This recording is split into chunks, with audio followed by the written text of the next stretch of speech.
You ask Tiger to solve. This deals with linear equations with one unknown.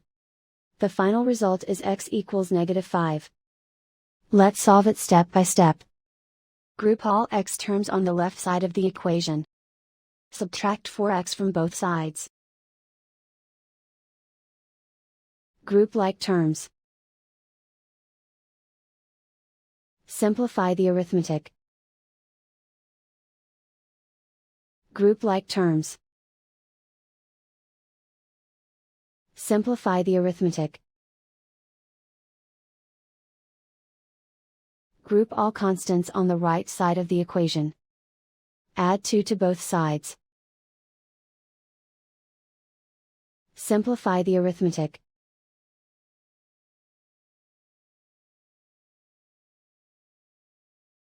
Isolate the x. Divide both sides by -2. Cancel out the negatives. Simplify the fraction.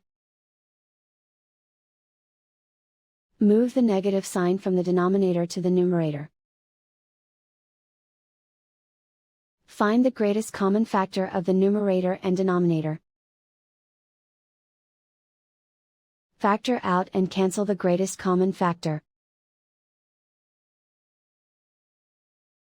And so the final result is x equals -5.